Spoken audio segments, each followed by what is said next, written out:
These birds are white from beak to tail. We must have an unusually strong pigeon bender to conjure birds this white hot. Man, this place is great. 2 meals in a row that doesn't involve eating whole raw peppers. However, it does turn into Neapolitan mound here in a few seconds. Yeah, all set to kick Way's butt. I'm gonna power disc your face. Did you just swallow an entire apple? That beats out Sokka swallowing a rose, I think. I can't metal bend. Really? Lin never offered to train you? Nope. Well, it's probably for the best. I'm sure Lin would be a horrible teacher. Yeah, I feel like from this line and how last episode ended, you can really start to see how smug Sue really is, and her holier-than-thou, chilled-out aesthetic is more of a front for her more Lin-like qualities that she keeps hidden under the surface.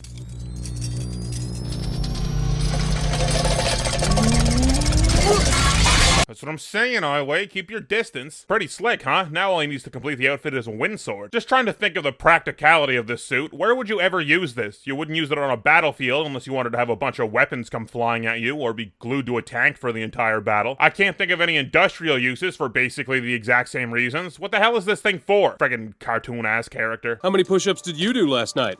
Because I did like 50. Nice. Is everything all right here? The Avatar is in danger, and these two knuckleheads are just standing around chit-chatting. Right. I'm going to check every inch of this place. Yeah, right. Good. True so far. You need to relax. I'm fine! If you don't deal with your repressed feelings, there will be severe consequences to your health and your job. I'm not interested in talking about my feelings. Lin has a lot of Zuko parallels in this episode, for better and for worse, and this one is one of the more obvious ones. This is basically the exact same conversation Zuko and Iroh have during bitter work. Until you have dealt with the turmoil inside you. What turmoil? I know a great acupuncturist in town who will be able to help you. Is the jury still out on acupuncture? Is it all just some placebo effect mumbo-jumbo, or does it actually do something? Either way, acupuncture from Lin's perspective definitely seems like some nonsense she would not care to give the time of day to. See, look, more instances of spirits having offspring, which seems really weird if the canon of the comics is applied. Spirits literally never die. They could take on new forms, but they're never truly gone, which means that if spirits can have kids, you'd think there'd be a way more pressing overpopulation problem that never gets brought up. Cool that Zaheer and Minghua's hideout is in a part of Republic City that humans won't venture into because of the spirit wilderness-ness of it all. Cool idea. You still want to try to take out the president? No. He'll have to wait. We leave today. Good thing Zaheer doesn't want to make an attempt on Raiko because he's so obsessed with getting Korra first, for some reason. Because if you think about it, there's really no one in this city that's capable of protecting Raiko. The entire main cast isn't here, so who's gonna protect him? The Metal Police? Pfft, the White Lotus? Get real. Honestly, if Zaheer just started snuffing multiple world leaders, like he probably should have already been doing, I figured Korra would have basically no choice but to confront him. And if she has to come to him, he could easily set up a trap and make his entire plan way easier. But no, for some reason he's tunnel vision on Korra, so we don't get that plotline. But then he decides he could fuck around and not be tunnel vision for a second later anyway. Did Zaheer get briefly possessed by a very ugly spirit, or is this just a bad angle for him?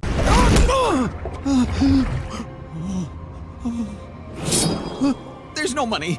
I just made my last delivery. We don't want money. Oh, uh-oh. Like, you know what I mean? Would Lin buy into this stuff? Sure, maybe if she was totally at the end of her rope, but I don't know. She just seemed really frustrated, not completely lost or undone or anything. How many of those things are you gonna stick in me? 19. This process will correct the imbalances in your chi. Oh, now you're just placing them randomly. Acupuncture often taps into people's buried memories. These memories can sometimes be difficult to process. Is that right? Well, that's lucky because we, the audience, need a story device to learn their backstory. How convenient. You're telling me we could have done beginnings here instead? Like, look at this. She got 3 over here in one shoulder and 1 on the other shoulder. Where's the science? What the hell is this guy reading over here that he has to hide when someone comes in the room? Don't do that shit in the company of your friends, you weirdo. Crazy that young Lin and young Sue have basically the exact same hairstyles as they do when they're older. Is this the one rule that Toph enforced? Here in the Beifong family, we pick one hairstyle and we stick with it. You have so much potential. You're ruining your life. At least I have a life. Oh my god, and that's why Lin and Sue have such a great divide, because Sue zinged her that hard 30 years ago? It all makes sense. These meteorites are perfect for beginning metal benders. The metals have a unique property, making them easier to bend. Alright, I'm aware that meteorites can be made up of all different sorts of things. I was just saying it looked like when Sokka gave it to Toph, it wasn't really metal looking, and he described it as space earth, not metal. But I guess this little demonstration probably proves that that was indeed metal. Oh, look, there you are. You know, I thought something was chewing on my ear. I'm probably gonna need to get a shot. Pabu has a sort of a venom. Anyway, so Bolin's voice actor really can deliver some gems like this one. I just wish they wrote him more good material and less zany as funny stuff. try to focus on the fine pieces of earth within the metal. I still kinda hate this thinking that everyone has on metal bending. I think the first visualization of metal bending really did some damage to how metal bending is thought of. I think it's a good visualization, don't get me wrong, there's still earthen elements in this metal, and that's what Toph bends, but I'm pretty sure that this scene right here, and the way characters talk about it, has convinced some people that there would be literally whole rocks in a sheet of metal, and they think that literally when they talk about the impurities in the metal, and the bender just bends those, but that's clearly not what metal is. I'm not really sure how you fix it at this point either, but we'll talk about it more when I bring up the platinum problem again in a while. I can't believe it. I'm metal bending. This is another beat that I mentioned in the comic videos that I'll reiterate here. I actually like that Aang never learned to metal bend. It kind of ties into his struggles in learning earthbending. Like, I imagine metal bending would be particularly tough for him. I don't think it would be out of his reach or anything. I'm sure that if you put a bunch of time and effort into it, Toph could have taught him. Sue even implies that here. I mean, only like one earthbender in 100 can metal bend. Well, don't believe everything you hear. The only thing limiting you is your attitude. That with proper training, most earthbenders can learn it. But with Aang being fully realized and already so much better than everyone else on the planet at almost everything, would that effort really be worth it? To Aang, I figure he'd be happy not bothering to learn it since the process for him would be annoying and time-consuming. Wow, you picked that up really quick. I mean, cut yourself some slack, brother. She's the Avatar. I would have liked that maybe in the earlier seasons that Bolin could have had a big interest in metal bending, or been a big fan of Lin maybe, or maybe have tried it and failed. This plot where he's really sad that he's not a metal bender seems to come out of nowhere. Calling all units. Robbery reported on the corner of 5th and Harbor. Suspect's vehicle headed south on Howe Boulevard. They named a whole boulevard after Howe? Unit 3 responding. Holy hell, there's people in Republic City? Oh, never mind, they're gone. No, wait, they're back! Lin is seen using the old hip-fired tethers the police used in the past, as we saw Toph use in that flashback. Good attention to continuity. I mean, I know this is a kid's show and all, but can we really expect this needle gingerly bent downward to be as effective through these probably heavy-duty police uniform pants? Wait! This dude only took 3 of those needles to the head? That's not bad. Leaving in the middle of a session could make you sick. If you leave now, you won't be able to go into the Avatar state at all. I'm done here.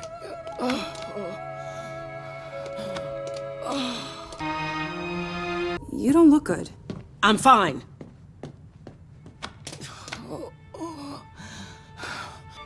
What a scene. It kind of reminds me of the scene from The Chase where Katara and Aang get mad at Toph and she leaves, and then there's like a 10-second aside, and suddenly Katara and Aang have flipped entirely. This one goes, fuck you, I'm out, wait, leaving can make you sick, 5-second intermission, I'm back, you were right. We're just gonna do the brain needle. I think that's where most of your problems are located. So you're robbing stores with the Terra Triad now? Terra Triad. Good team name. Very catchy. However, it's not one of the gangs we hear about in modern Republic City, so I guess this one got busted or broke up.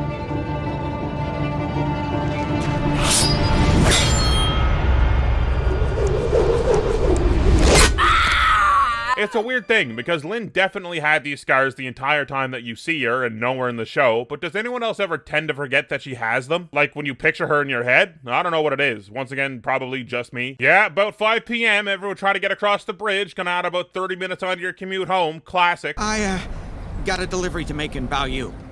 I should be back later today. This guy's got some crazy sideburns going on, by the way. Hey, get back here!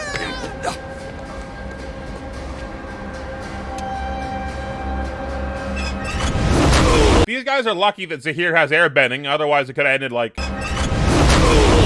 I don't know if I like combustion bending being this rapid fire, but I'll have another point to make about it in a couple episodes, so I'll tie it in there. The asides with Zaheer in this episode are really weird, don't you think? They've mostly been moving around off screen, and we only rejoin them when they're at a destination, or doing something important, or interacting with characters that we know. But in this episode, they just have a few scenes where we follow them moving around, and the scenes don't really accomplish much. We don't learn anything about them, or their plans, or characterize Minghua or the others at all. We could have easily had Zaheer fly off last episode and have him get away, and then not have any of these scenes in this episode and be in the exact same spot. Really a weird use of screen time.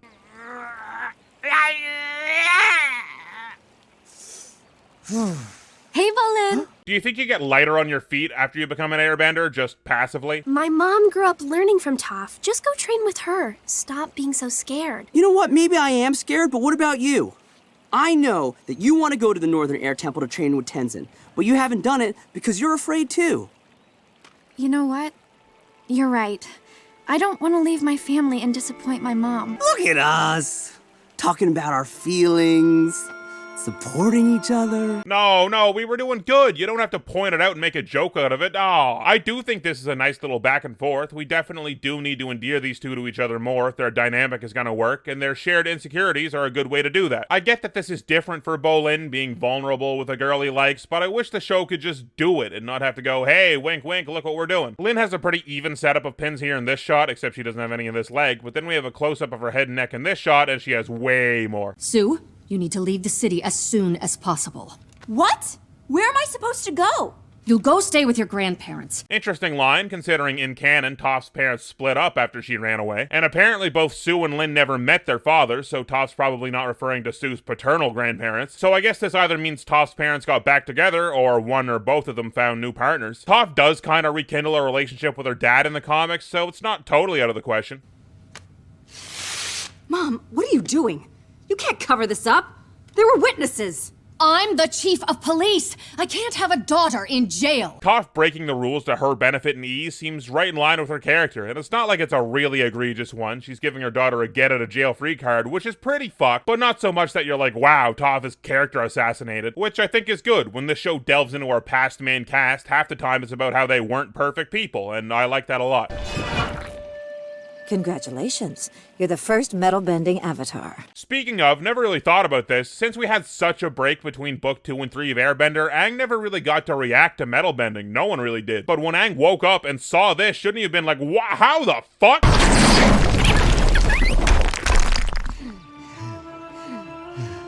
I think Lynn is mad about something. After I rack focus on things, I gotta punch them, keep them in line. After 30 years, you're finally ready to talk. When we were in Mom's office that day, you could have taken responsibility for what you did.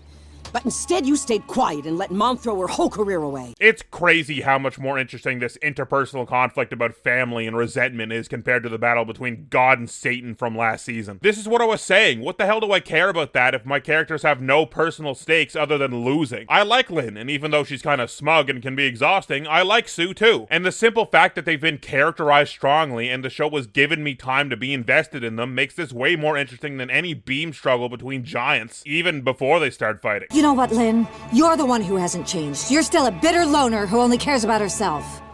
No wonder Tenzin ended things with you years ago. Oh shit, Jerry! This is an extremely weird attack from Lynn. I get like shooting an earth spear up at her, but why'd you make them steps? Once again, it's a pretty high-octane fight, like the Kaya Zaheer one from last episode. It has a lot to like. Interesting moves being traded and dealt with, and actually, this move with the wall is something I like a lot. I feel like even though metal bending is the new hotness, we don't get to see a lot of its uniqueness captured in fights. Like, yeah, this makes sense. This wall can be bent like this because it's metal. You can't do that with an earth wall. Water benders, air, fire benders can't do anything like this. And I wish we got more creativity in fight scenes like this with the unique and rare bending. What are you two doing? You're sisters. Why would you want to hurt each other? Because we're sisters! And here we continue on with the Lin-Zuko parallel. Zuko, of course, had this big outburst and emotional sort of kickback after Lake Laogai, where he was sick for a while and then woke up all better with a new, more positive outlook on life. Here, instead of having Lin laid up, we have the emotional roller coaster and action rolled into one, which makes for a fun situation to watch. And then she wakes up all better with a new, more positive outlook on life. And while I agree that finally just blowing up over something and getting it out of your system can be instrumental to feeling better about a situation, this is where all the parallels to Zuko stop. Zuko, of course, had this short period of satisfaction, but then famously doubled back on it at the first opportunity, which is, of course, one of the most interesting parts of Zuko's arc. It's not a straight line. He struggles and suffers before finally really breaking through. The situation for Lin, unfortunately, does not call for this hard character work. Sue is already looking to smooth things over, get her sister back, so when Lin has this breakthrough, there's really nothing to discuss afterward. Everything's all good now. Lin just feels better because she had the freakout she's been holding in for decades, which is fine, but when it's so naturally comparable to Zuko's moments, you can definitely feel it sort of falls flat when Lin comes out of all this and it's all sunshine and rainbows and nothing comes from it. Look, I'm just not really comfortable talking about these kinds of things, and, well, I wanted to say I'm sorry about the other night. I have to admit, though, I do like seeing this side of Lynn. Like I've said before, part of having a fully fleshed out character is being able to depict them in the whole emotional range, or if they don't dip in any one emotion, exploring why that is as well. So far in this season, Lynn's just felt like this really crabby, upset lady who's very dutiful, and while she certainly is that, season 1 would have you believe she's definitely more than just that as well. And that's why I actually liked her so much in that season. So seeing her be able to express herself is really nice for me. There's a part of me that wants to go, but I don't want to upset my mom. When I was younger, all I wanted to do was please my mother. You need to make decisions based on what you want. Don't make the same mistakes I did. And some really great advice to close out this Opal scene. It's a nice through line that Toph's parenting style and the two girls fighting for her attention and wanting to please her is finally resolved through Opal, and through the teamwork of both sisters. And I really do think this advice is great, especially for the target audience of this show, probably people in high school thinking about their next step in life. I wish I took this advice earlier. Jesus, man, how many statues a lady really need? I'm sorry I gave you such a hard time when we were younger. I can't imagine what my life would have been like if Mom hadn't sent me away, if I had stayed in the city. And I think this little family squabble is tied up pretty nicely. Lynn chills out a little quickly for my taste. It seems like there really could have been an interesting conversation there, not just a fight. But them reconciling is handled pretty appropriately, I feel. Can we move on? I'd love for you to be a part of my life again. There's plenty of space for you in the house, and the kids would love having their aunt around. Whoa, slow down. How about for now, I just promise not to show up at your house and attack you again. Sue was welcoming, and knowing Lynn, she's not just gonna jump right in, but she's at least receptive to being on good terms with her sister, and I think that fits Lynn nicely. We'll find her. It's just a matter of time.